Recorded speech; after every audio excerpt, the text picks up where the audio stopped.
Good evening, I'm Prasad Michael and you're watching Kini News, the show that brings you today's biggest stories. It all started with a cabinet meeting in Putrajaya this morning, which led to Muhyiddin Yassin meeting His Majesty in Kuantan in the evening. In a bid to contain the worsening COVID-19 pandemic situation, the Malaysian cabinet has agreed to the implementation of an emergency. The decision was reached during a special cabinet meeting chaired by Prime Minister Muhyiddin Yassin in Putrajaya this morning. A minister who spoke to Malaysia Kini on condition of anonymity said, quote, "Wait for the announcement." When asked if this meant the cabinet had decided to implement the emergency, he replied in the affirmative. He added, quote, "Wait for the announcement means the process is on." The move comes amid the ongoing political uncertainty in the nation, with Muhyiddin facing pressure from internal and external forces. Meanwhile, the Malaysian Insight quoted another source as stating, quote, "They just need to repackage the word emergency to avoid public panic. They won't call it darurat, but will give it a new name, something for COVID-19. Many speculated that the cabinet meeting would result in a reshuffle, but instead by noon, talk of a declaration of an emergency gained momentum, and the Prime Minister's audience with the King only amplified speculation. Prime Minister Muhyiddin Yassin arrived at Istana Abdulaziz in Kuantan hours after the cabinet meeting in Putrajaya for an audience with young di-Pertuan Agong, Sultan Abdullah, Sultan Ahmad Shah. The vehicle carrying the Prime Minister was seen entering the palace compound at 4:40 p.m, according to Bernama. The Prime Minister's large motorcade included a security team and several Pahang state official cars. Also spotted was the official vehicle of Chief of Defence Force General Effendi Buang. Police personnel and members of the press were waiting at the main entrance of the palace since 2:30 p.m, following reports that the Prime Minister was granted an audience with the King. Muhyiddin had earlier chaired the cabinet meeting at Perdana Putra Putrajaya. Apart from cabinet ministers, Effendi was also believed to have attended the meeting. Since then, Anwar Ibrahim and other prominent opposition leaders have spoken against any plan to declare an emergency. Pakatan Harapan leaders have opposed the government's plan to impose an emergency to battle the COVID-19 pandemic. Soon after news of the plan broke, opposition lawmakers came out in force to accuse Prime Minister Muhyiddin Yassin of using the emergency to suspend the federal constitution and to avoid a snap election. Opposition leader Anwar Ibrahim said he was deeply concerned about reports that the government is seeking to implement emergency measures to curb the parliamentary process. In a statement issued this evening, Anwar said there's a government which lacks legitimacy and which knows it will fail to demonstrate majority support in Parliament and is using the COVID-19 crisis as an excuse to justify its abuse of power. The move comes amid both rising COVID-19 cases and political pressure against Muhyiddin. Taking to Twitter, former Health Minister and Amanah Kuala Selangor MP Zulkifli Ahmad said an emergency is not needed to tackle the pandemic. Amanah President Muhammad Sabu said it is Prime Minister Muhyiddin who is in a crisis and not the nation. DAP Ipoh Barat MP M. Kulasekaran pointed out that countries with far higher COVID-19 cases did not resort to such a move. Meanwhile, Senator Liu Chin Tong cautioned the government against short-circuiting democracy as it would have a negative effect on the nation. Today, Malaysia recorded the highest number of fatalities in a single day. Here's the country's latest COVID-19 situation. Malaysia reported 710 new COVID-19 cases today and the highest number of fatalities reported in a single day since the start of the pandemic, with 10 deaths. Sabah continues to record the highest number of new infections with 528 cases, as well as the highest death rate with 8 out of the 10 deaths reported today. The remaining deaths were reported in Labuan and Kedah, with the fatalities reported today. The death toll stands at 214. Selangor today reported 62 cases, followed by Penang with 39 cases. With 467 recoveries reported today, this puts the active case count at 8,416. With over 1,000 school children infected in the third wave alone, former Education Minister Mazli Malik has expressed concern. The Health Ministry revealed yesterday that a shocking number of school children have tested positive for COVID-19 in the third wave of infections in the country.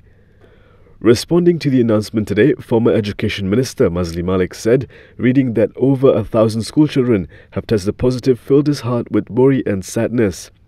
Health Ministry Director General Dr. Nuresham Abdullah said for those aged 7 to 12, the total third wave cases to date is 587 since the beginning of the third wave of the outbreak last month.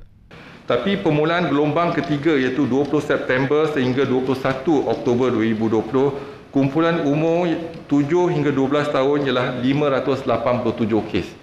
Dan kumpulan umur 13 hingga 18 tahun ialah 670 kes.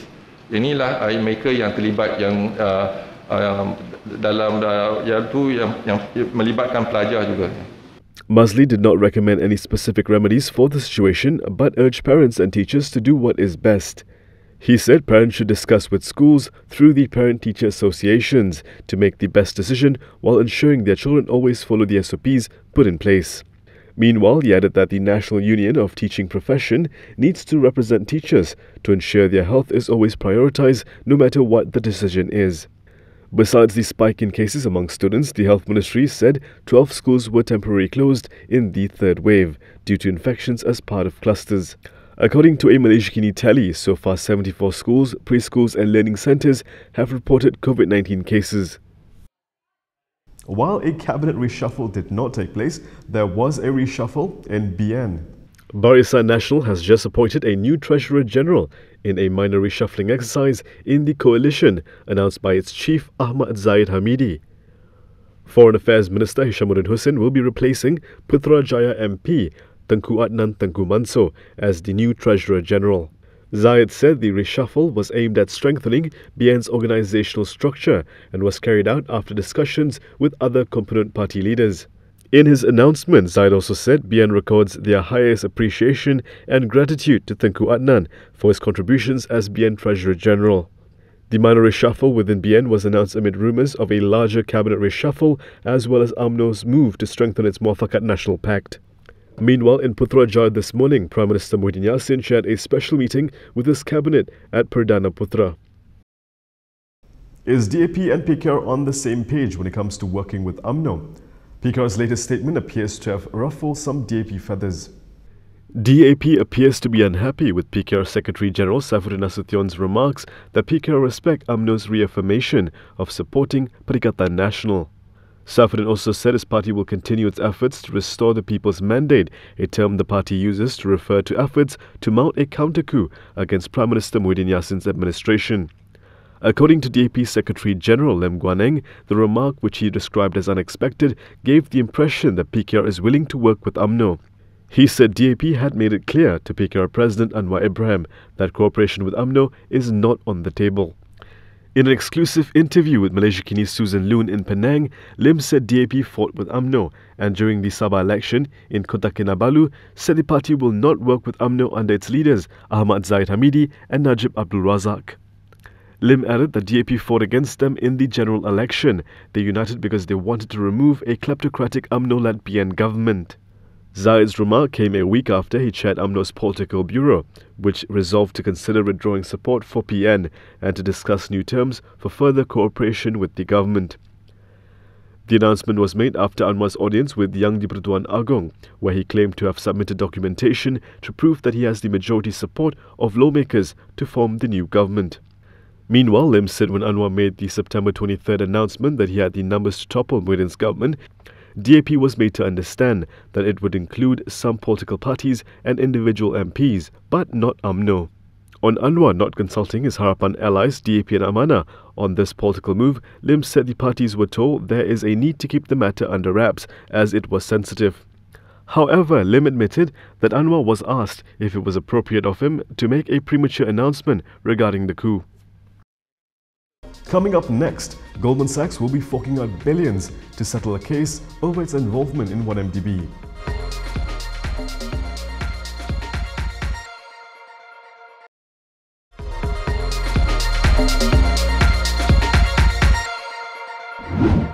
Goldman Sachs on Thursday agreed to pay nearly $3 billion to settle a probe into its role in the 1MDB scandal. We are here today to announce enforcement actions of historic significance. Powerhouse investment bank Goldman Sachs on Thursday agreed to pay nearly $3 billion or 12.42 billion ringgit, to settle a probe into its role in Malaysia's 1MDB corruption scandal, ending a long-running saga that has dogged the bank for years. The bank's Malaysian unit also pleaded guilty to conspiring to violate foreign bribery laws, said Brian Rabbit, acting head of the US Justice Department's Criminal Division. These charges stem from Goldman Sachs' central role in a massive global scheme to loot billions of dollars from the government-run Malaysian investment fund known as 1MDB, and the subsequent use of those funds by senior Goldman bankers and their co-conspirators to pay billions of dollars in bribes to senior government officials around the world. The scandal dates back to the government of former Prime Minister Najib Abdul Razak, which set up the 1MDB fund in 2009. The Justice Department estimated that $4.5 billion was misappropriated by high-level fund officials and other associates. Billions of dollars were later stolen from 1MDB, some of which was then used to bribe corrupt officials in Malaysia and Abu Dhabi, as well as others. These criminal proceeds were laundered through the United States and other financial institutions and used to make extravagant purchases around the world, including high-end real estate, yachts, art, and other luxury goods. In November 2018, the Justice Department filed criminal charges against two former Goldman Sachs bankers tied to the scandal. Goldman CEO David Solomon, in a staff memo on Thursday, said, quote, "We recognize that we did not adequately address red flags and scrutinize the representations of certain members of the deal team." Prosecutors say the more than $2.9 billion settlement deal was the largest penalty ever paid by a US company in a criminal foreign bribery case. Thailand on Thursday rolled back an emergency decree aimed at ending months of protests. Thailand rolled back the emergency decree on Thursday that aimed to shut down months of protests against the government and the monarchy. When the government issued the ban that took effect 1 week ago, it in fact inflamed demonstrators even more as tens of thousands spilled onto the streets of Bangkok. As of 12 p.m, the measures that include bans on political gatherings of 5 people or more and publishing of news that could affect security will be lifted. The government statement said the reason for the move was because, quote, "The current violent situation that led to the announcement of the severe situation has eased and ended to a situation in which government officials and state agencies can enforce the regular laws." The only specific incident cited for bringing in the ban was when the Queen's convoy was jeered by protesters. Dozens of protesters, including many of the most high-profile protest leaders, were arrested during the crackdown. But protests continued, and now they have given Prime Minister Prayut Chan-o-cha a 3-day deadline to quit, as they say withdrawing the measure was not enough. Pat Sarawali Tanakit V. Bulpon, known as Mind, was one of the leaders arrested and then released on Thursday. Prayut Chan-o-cha doesn't have any trustworthiness left for us. Therefore, he must resign, along with his entire cabinet. Protesters say Prayut rigged an election last year to keep hold of power he seized in a 2014 coup, but he says the election was fair. The protests are the biggest challenge in years to the monarchy, which protesters accuse of enabling years of military domination. They are demanding the king's powers be curbed.